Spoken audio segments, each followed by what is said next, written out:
Hello everyone, this is Navina presenting an overview of the current trends, best practices and careers in performance management.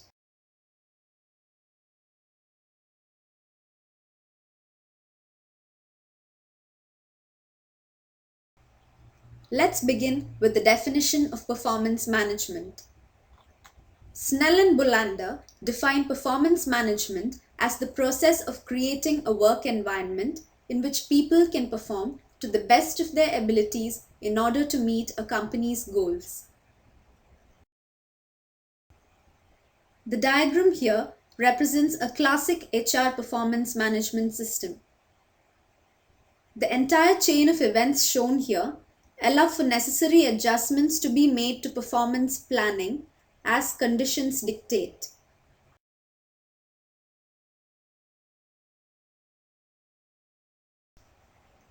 So why is performance management important? First and foremost, it provides a focus for everyone in the business. In addition to this, the employees feel a sense of growth, development, and accomplishment, which is a boost for both morale and productivity. It also creates increased communication and workforce development. It brings about alignment between a company's mission, needs, and performance expectations. Finally, what gets measured gets done. When performance management is done correctly, everyone wins. When effectively implemented, performance management best practices result in a wide range of benefits for employees, managers, and companies. Here is a table to understand the benefits associated within each of the three categories listed. Moving on to current trends, the term performance management system is often used synonymously with performance appraisal. Though not as scary as the picture here denotes, performance appraisal is indeed a key component of performance management system. The figure here depicts the different performance appraisal methods practiced by companies today. Each of these will be dealt with in detail in the next section. In the 90-degree appraisal method, either the employee evaluates himself and shows his strengths and achievements, or his boss evaluates him. It's either the self or the boss. In the 180-degree appraisal method, the employee and the boss evaluate performance on a monthly basis.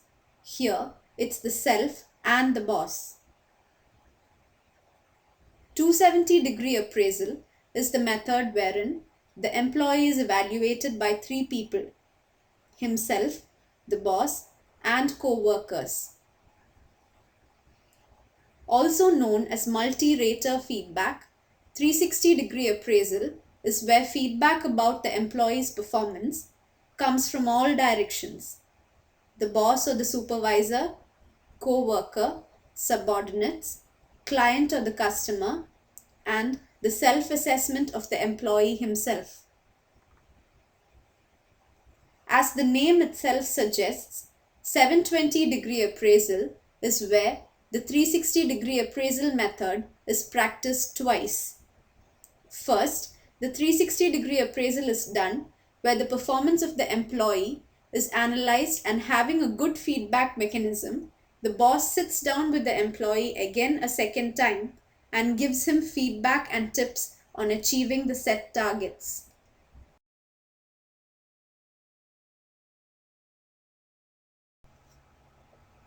Also known as in or out policy, the rank and yank strategy refers to the performance appraisal model in which employees are first ranked from best to worst. These rankings are used to identify and separate poor performers from good performers. Then, the action plans for improvement of poor performers are discussed, and they are given a certain amount of time to improve their performance, after which the necessary HR decisions are taken. Some of the prominent corporations which follow this strategy are Ford, Microsoft, and Sun Microsystems. A tool to measure the performance of employees, the Balanced Scorecard was developed by Robert Kaplan and David Norton. It not only measures the performance of employees, but also includes these four perspectives. The financial perspective includes measures such as operating income and return on capital. The customer perspective includes measures such as customer satisfaction and customer retention. The business process perspective includes measures like cost incurred on the employees, quality of output, and the like. Learning and growth perspective includes parameters such as employee satisfaction and employee retention. The current trend in performance management among companies can be broadly divided into two schools of thought: the competitive assessment model and the coaching and development model. The competitive assessment model assumes that organizations improve through a process of rigid individualism where employees are ranked and rated against each other, driving performance on a comparative basis. The other model, coaching and development, assumes that people best perform through a careful selection, then coaching, development, and continuous focus on job fit. The latter approach is most prevalent today, used by approximately two-thirds of companies.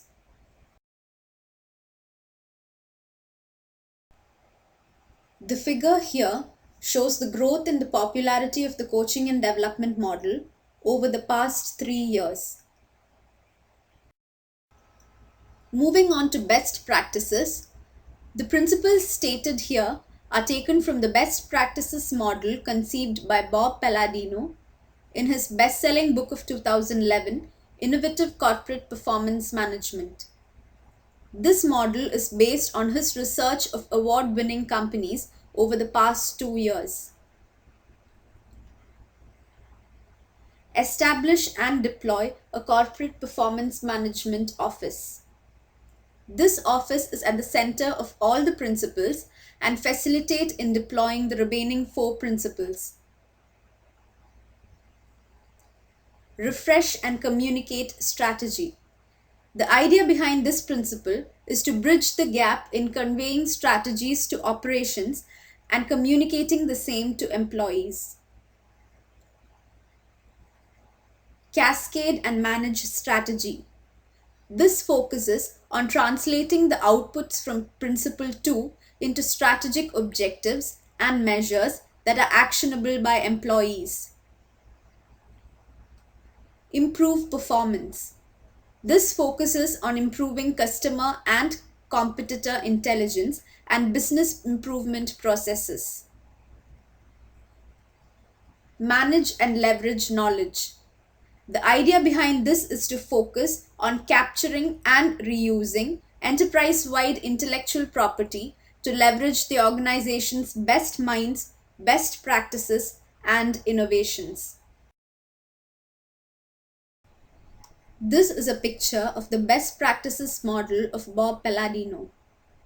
As a case study, we will be using one award-winning company to understand how it translates each of these principles into actions in the coming section.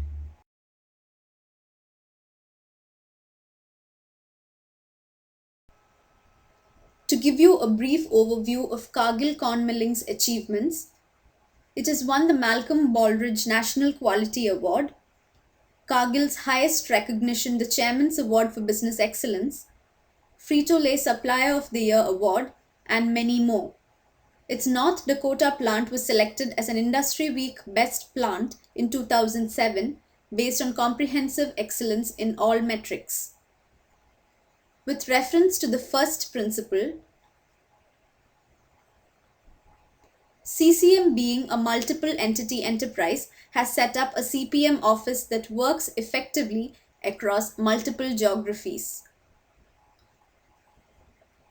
The second principle, referred to as ideas to innovation, CCM's strategic planning process sources innovative ideas from employees, customers, experts, panels, suppliers, and other stakeholders.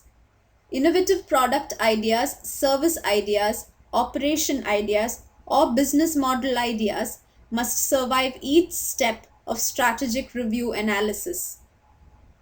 Coming to the third principle, CCM's senior leadership team introduced the Performance Measure Alignment Matrix to identify measures that must appear on business plans produced during the annual business planning process. The fourth principle, be innovative, is a CCM value. Systematically applying its eye-to-eye process resulted in new discoveries, cost efficiencies, process improvements, and other creative ways to meet business goals and objectives. The fifth principle, a team of CCM works with Cargill sweeteners to transfer relevant knowledge, best practices from and to not only customers but also suppliers and partners. Moving on to careers in performance management, the figure here represents the rough hierarchy of roles in a corporate organization. How many of these people do you think are involved in the process of performance management?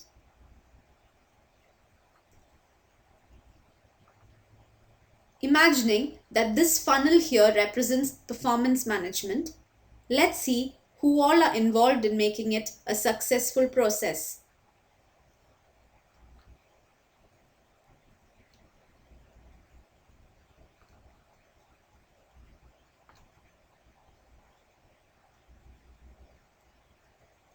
Everyone in the organization is in one way or the other associated with the performance management process, which begins with goal setting and goes on to become a cyclic process.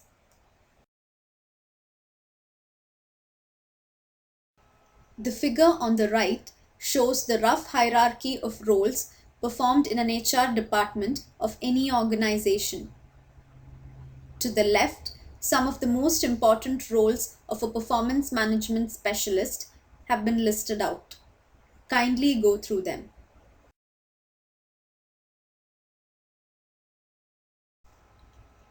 Moving to future trends in performance management, there are 5 major trends to watch out for this coming year.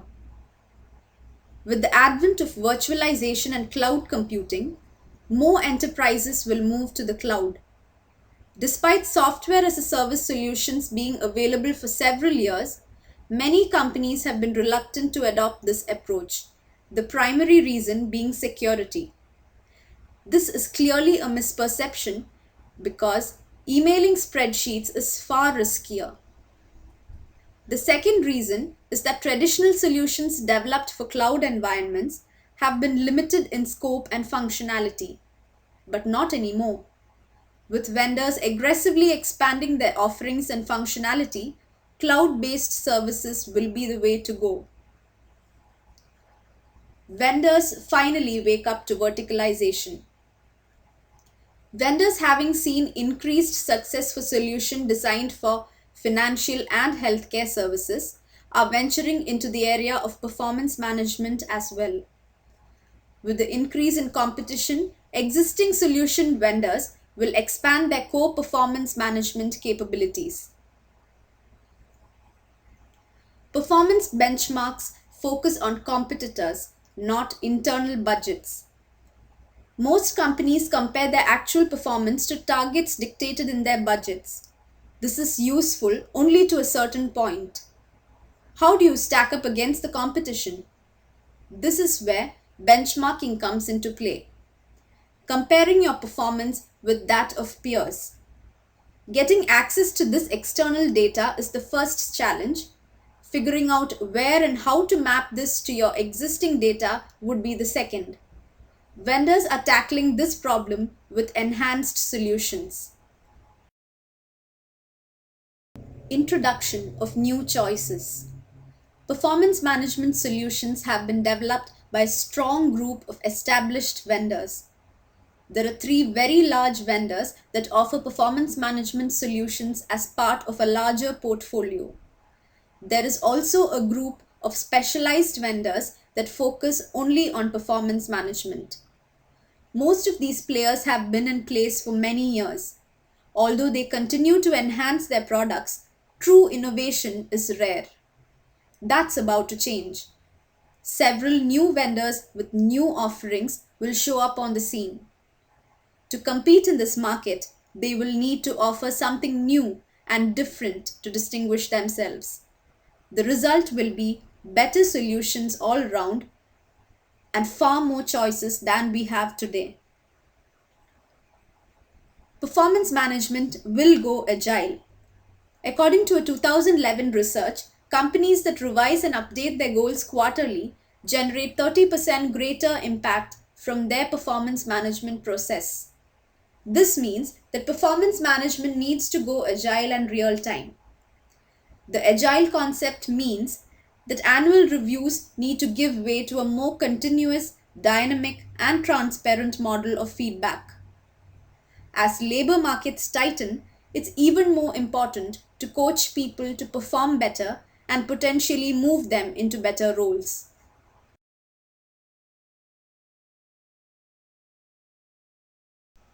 On a lighter note, let me end the presentation with this hilarious depiction.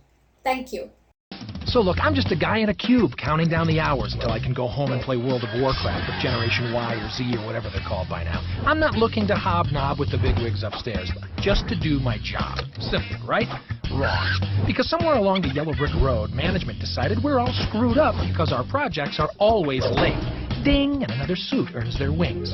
But now get this, the reason they say we're late, we're not emotionally attached. So, bam, I'm sitting in a training room as some new age trainer asks what color I feel like when a project is late. What color do I feel like? The only color I can think of is green, as in all the green being flushed away under a shiny rainbow of idiocy. And meanwhile, back in the real world, my to-do pile keeps getting bigger. So you want to know why our projects are late? It's not because we need some motivational poster hanging on the wall. It's because people can't talk to each other. Someone misses a deadline, nobody's willing to open their pie hole and say anything. Who'd have thunk it, right? But there it is. So, here's a memo to the bigwigs. How about next time you pull me into training, teach useful skills, like getting people to talk to each other, even when it's awkward or unpopular. Save all those group hugs and trust falls for the company picture.